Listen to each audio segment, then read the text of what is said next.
Hello সবাইকে। তো বলো সবাই কেমন আছো, কি খবর? ট্রেনে জানলার পাশে বসার সুযোগ পাইনি, দাঁড়িয়েছিলাম।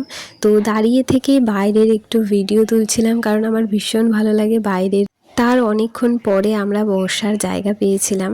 সবাই মিলে ট্রেনে করে যেতে বেশ ভালোই লাগে, তবে যদি হয় ট্রেনটা একটু ফাঁকা, তার কারণ একদম ভিড় ট্রেন আমার একদম পছন্দ না। আমার কি হয়তো কারোরই তো পছন্দ না। তারপরে তো আমরা পথ পেরিয়ে চলেও এসেছি। আর এসেই দেখো এই পুচকুটার সাথে দেখা হয়েছে, তাই ভাবলাম একটু ভিডিও করে তোমাদেরও দেখায়। দেখো ওর সাথে একটু টাইম কাটানোর পর চলে গিয়েছিলাম ওদের ওপরের ঘরে। তার কারণ আজকে এখানে কীর্তন হবে, তো সেই জন্য সব গোছানো গাছানো হচ্ছিল। আমরা যেহেতু একটু সকাল করেই চলে গিয়েছিলাম। এদের এই জায়গাটা যে আমার কি ভীষণ ভালো লাগে কি বলবো। তো তোমাদের একটু চারি সাইডটা ভিডিও করিয়ে দেখালাম।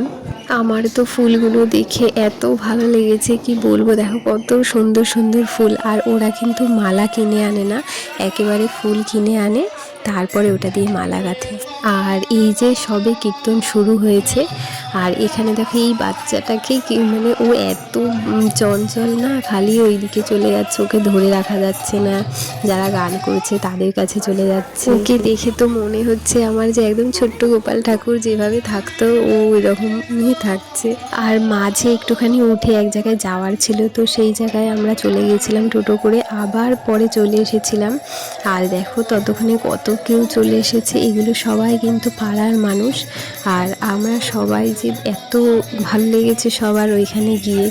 প্রথমেই না বাড়িতে যখন ছিলাম তখন যেতে ইচ্ছে হচ্ছিল না, কিন্তু সত্যি এখন ভাবছি যদি না আসতাম তাহলে তো এত কিছু দেখতেই পারতাম না। আর একটা জিনিস আমি বুঝলাম না, মানে এটা প্রথমেই দেখলাম, আসলে কোথাও কোনো কীর্তনে তো যায়নি, যারা গান করছে না ওরা দু একজন মানে মালা তো পরায় ওদের, তো মালা পরানোর পরে দেখছি যে মালা ছুঁড়ে মানে এরকম ফেলছে, কেন এটা জানি না। এখানে কিন্তু আমরা সবাই ছিলাম, সবাই এখানে নাচ করছিলাম, তো তোমরাও দেখতে পারবে, আমি আর কিছু বলছি না। দেখো